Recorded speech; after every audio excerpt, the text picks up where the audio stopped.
So when you're a minority in a country, you have to understand the other side for your survival. When you're a majority, and this could go for any country, but we live in the US, so I'm talking about the US. I think when you're a majority, you don't have to do that. You don't have to mix with other people. It's not required of you. And so you don't ever have to see them as beyond whatever the image is or whatever it is that you've also been fed to believe that they are. Hey friends, welcome back to another video, and this is really fun. I have this nice little handheld mic thanks to my friend Tasneem, who you will see in this video. I'm so excited for her to come in and just have a conversation. A little bit of a brief, I guess, overview of why I even have my friend coming in on this video. We got asked to do this thing called the Mustard Seed Project, which actually brings together people from the Muslim faith and evangelical Christians, and they just have conversations and they learn about one another and commonalities that they have and some differences too. And we just kind of break bread and just enjoy life together. So I actually got to sit down with her, have some dinner last night. We really enjoyed our time together, and she's here in my house, and so we're gonna have a really great conversation today. I can't wait for you guys to see this video. So thank you to Impact and Define American for bringing us together. It's gonna be a really, really sweet conversation, and I can't wait to bring my friend in, so let's do it. Okay, this is my friend Tasneem, guys. She's in my living room, and we've been just anticipating the time that we'll get to spend together. If you guys watch her channel, you'll watch how in every single video she has such a fun mic, and she's so intelligent on like everything that you talk about. I just love listening to everything that you have to say and just learning. So go subscribe to her channel. I think for the sake of everybody just kind of getting to know you and like just who don't know you yet, I would love for you to just share like a small bit maybe of like your story. Sure, yeah. So I started on YouTube back when I was in college. I've been doing it similar to you, probably for like 10 plus years maybe. Yeah. And I moved to the States when I was probably like 2 or 3 years old, and my parents came here to study. We're originally from Pakistan. But I grew up in Colorado and lived there for a majority of my life. I recently got married like two and a half years ago and moved to Texas. So Great. yeah, that's How are you liking it?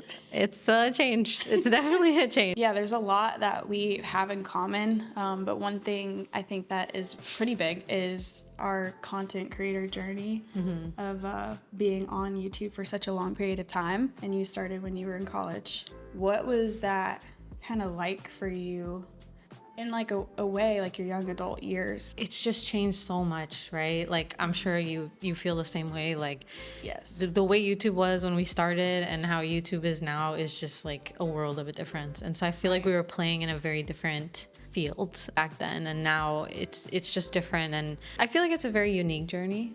It's something that sometimes can be a little isolating because like the people around you maybe don't know what it's like. I feel like you see things in a different way. What do you feel is harder? Do you feel like the stuff that's like maybe people commenting on your appearance or like just whatever it is, the random things? Or do you feel like when people attack your values or beliefs, do you feel like one is harder than the other? Oh, that's a great question. I think for me, it attacks what I believe. Like I don't get as upset about that because what I believe is like solid and it doesn't change. But like I can, not that I want to change my appearance or anything like that, but if somebody's like, we were talking about this last night, if somebody like nitpicks somebody we love and like care about, I just want to like defend or like delete or because I care about them and I don't like somebody having a wrong judgment about like who I love.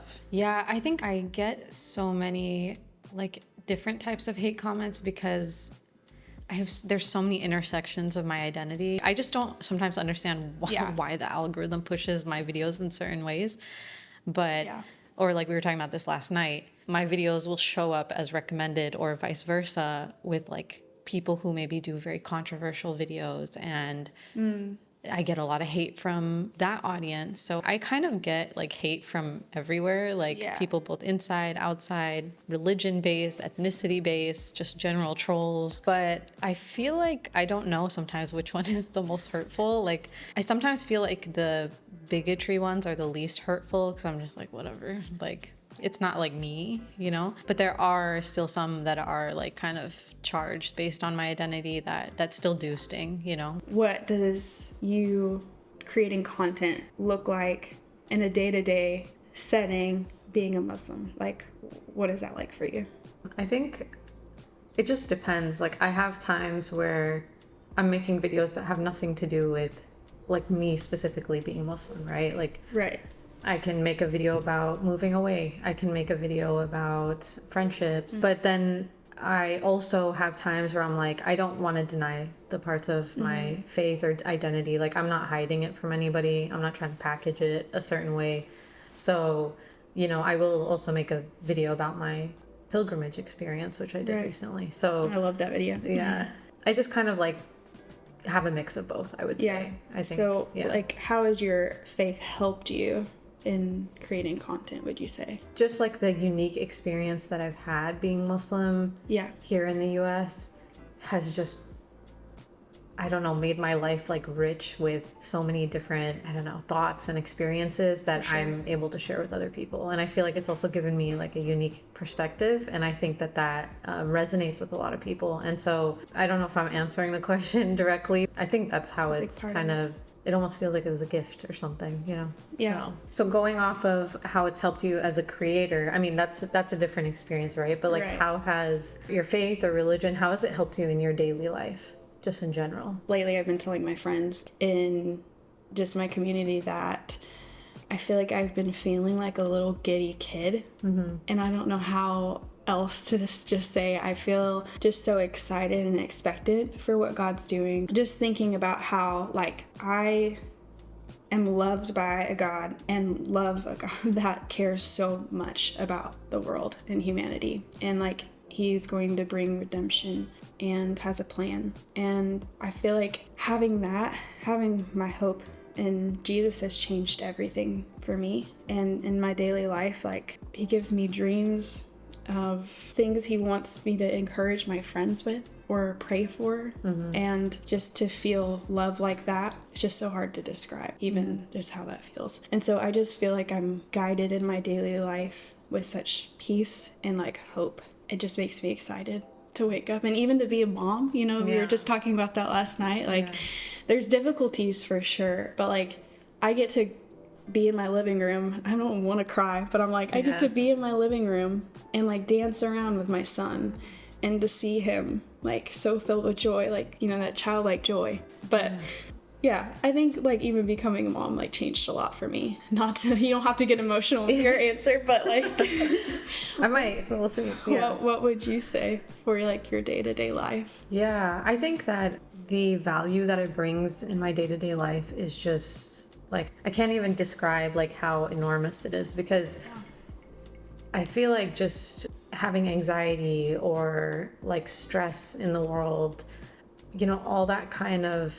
goes away the more I feel like I lean into accepting, you know, just God consciousness, right? Like understanding that, you know, things happen and you have to like trust in God. And I feel like when I'm on that train, I feel like it just improves my life when I'm like very tuned into that and understanding that, you know, I don't need to worry about everything and I don't need to be, you know, depressed about A, B, and C. And so I think how it affects my daily life is just, it's like my mood. Like if I'm tuned into it, my mood is better. If I'm feeling like I'm moving far away from the spiritual aspect of life, then I feel empty, you know, and I feel like I'm just a robot and I'm in a simulation just pressing buttons, and it feels horrible. So I feel like that's what like being Muslim or like having faith or believing in God that's what it gives me in my daily life when I'm really attuned into it. So what do you feel like being a Christian, what does that mean to you? Waking up every day and knowing that my sin is paid for. I live in freedom of Jesus and his spirit guides me. And it's such just a freeing, like an exciting thing, like I was saying, of just expectancy and wonder of what he's doing in the earth and how he just cares for all of us so much. Being a Christian, I just really want to share that with like everybody, you know, like I don't want to be quiet. Just gives me so much like hope every day that like not only is that like what I believe, it's like what God wants for all of humankind is to have that relationship with him. Yeah. And for me, I believe that's through Jesus. So that's what I would say as far as like my answer. But what does it mean to you? What being Muslim, it's a few things. Like it's one, like God consciousness, like just being conscious of the Creator and, you know, of God. And also on the other hand, also like trying to have the best character as possible and just like striving to be the best person that you can be. And that's, you know, in our faith, it's following the footsteps of, you know, the prophet. So that's how I look at it, as, you know, what being a Muslim is supposed to be, or what it means in like in today's world, and maybe just in general, is like, you know, understanding those two things and really striving to achieve both those things. But that's not a technical answer. That's just my answer. I'm just throwing that out there. Don't come for me. There's no like, I love like the community on YouTube who are probably watching this video. Like they're not the type of people who would be like, oh no, like y'all both gave the wrong answer. You know what I mean? Like that's why I'm like, it's just so freeing to just be able to like truly just share from our experience of like what, you know, our faith means to us, and just, you know, how it changes the way that we see the world. And so, I mean, now both of us have answered this question. Yes, for sure. So what do you feel like the similarities are? And I mean, again, we don't have to get technical, but you know, what do you feel like the similarities are between Christians and Muslims? From even just my experience with being with you, I can just tell that you have such a kindness to you. Yeah, just a really sweet spirit. And I think Christians and Muslims in general, I've noticed that you guys really value modesty in like on the heart sense though. Like that flows not only into like what you wear, but the way that you live your life. Yeah. You know, like we really care about our spouses. We want to like honor, love, and protect them, and like vice versa. That's what I've at least observed, and I think is a similarity. What else would you say? Yeah, no, I would agree. And I think, you know, devotion, prayer is one. We talked about that. Big. I think that's a big one. Yeah, just leaning on faith. I think that's Yeah, I would agree. I think there's probably a million others too. And I think also like what I mentioned before about like, you know, you're striving towards having a certain type of character. You're striving to be the best person that you can be. And I think that's similar when, you know, people of the Christian faith, you know, trying to do the best that they can and be the best, you know, this is not making sense what I'm saying, but like, you know, just trying to have like good character. Yeah, I think it's similar in that area but for me, like, I think I struggled for a couple years in what I believed, because I thought that everything like fell onto me as trying to like be better, do more, you know, like to where it feels like heavy pressure. Yeah. But then realizing like for me, I believe because the Holy Spirit lives inside of me, like he gives me everything that I need to be kind, to be loving, to be, you know, like the fruits of the Spirit. We say love, joy, peace, patience, gentleness, kindness, self-control. Yeah. All of those things. And so I think there is like a similarity there, but like I was at a place where it felt like a heavy weight. Like it was all on me to portray or be those things. But now having a revelation of like, I have everything I need in him, I feel like that is a similarity, but could be like viewed differently in a way, you know what I mean? I feel like we've had great questions and conversation around like Christianity and the Muslim faith, but in America as a whole, like if you had like one request or one thing that you wish you could see as far as like religious harmony in the United States, like what would you wish for? What would you like hope to see?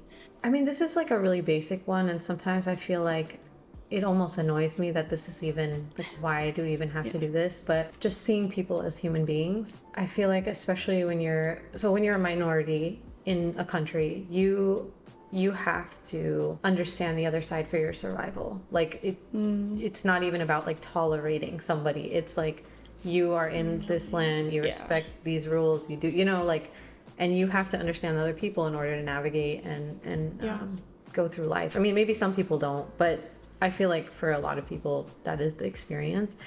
And so naturally with that process, I mean, maybe I'm making assumptions here, but you do see other people as human who are different than you, right? Unless you really, like, you know, self-segregate and, you know, don't really mingle with people from other faiths or other ethnicities, which some people are like that. But I feel like when you're a majority, and this could go for any country, but we live in the US, so I'm talking about the US. I think when you're a majority, you don't have to do that. You don't have to mix with other people. It's not required of you. And so you don't ever have to see them as beyond whatever the image is or whatever it is that you've also been fed to believe that they are. So unless you're that type of person who wants to go out and travel the world and go do all these things, and you like meeting people and trying different cuisines and all that stuff, you're never gonna, you know, learn anything about anybody else because you don't have to. And that's good. So I wish that, like, if I was to wish for something for harmony, it would be that, you know, stuff like this, like understanding that we can have differences and we don't have to be exactly the same. But that doesn't mean that we don't have commonalities, or that we can't, like, exist with each other and see each other as human beings and acknowledge that we deserve the same rights and respect, you know, to life and all those things. So it's a long-winded answer. No, I agree 100%. I feel like if you were to ask me the same question, I would say that exact same thing. Of like, there's so much to even be seen in different cultures and beliefs all around the world, that, like, why would we want to shut ourselves out to all of it and just live in this bubble? You know, like, if we live in the United States, who have all sorts of beliefs and people from all over, a lot of immigrants, a lot of you know, people with stories of, like, growing up in wealth, growing up in poverty, growing, like, and all in between. Like, why would we be so entitled to think that, like, we only need to understand, like, our own little world? You know, there's so much to be seen and even learned from one another, you know?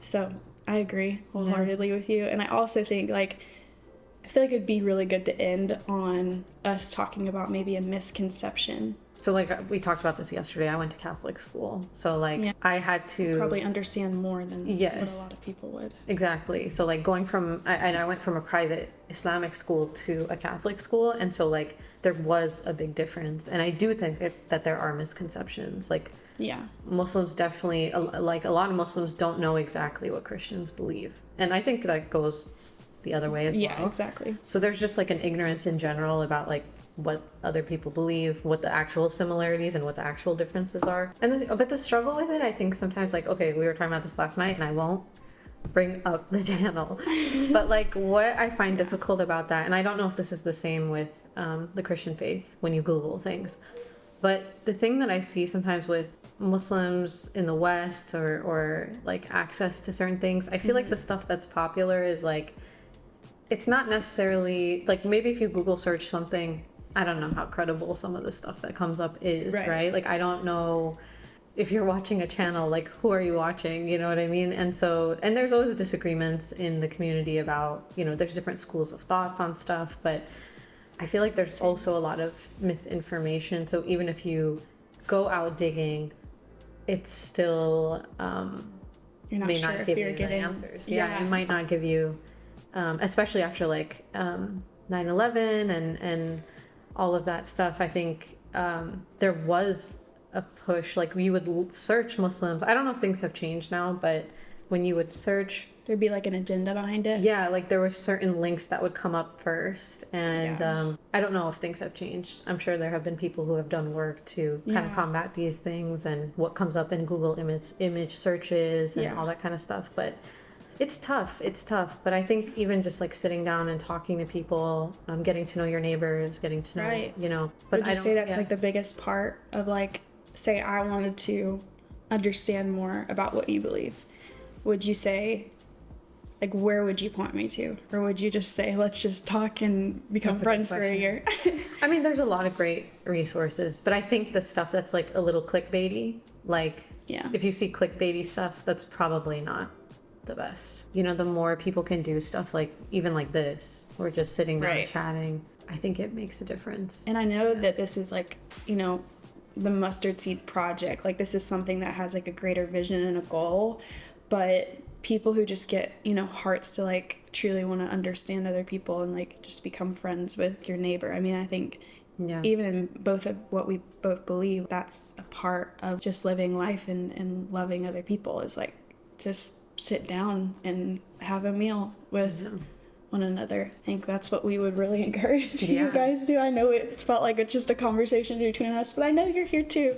But seriously, thank you for even like coming to my home. Guys, she's in my house. Thank you for having me here. Yeah. It's been so sweet. I'm really enjoying it so far. Yeah. And I love your place, and it's such a great city. It's great. Yeah. I will link her channel down below, so you guys can even watch some of her videos and learn. And Hudson's getting home, so we get to say hi to Hud. He's shy.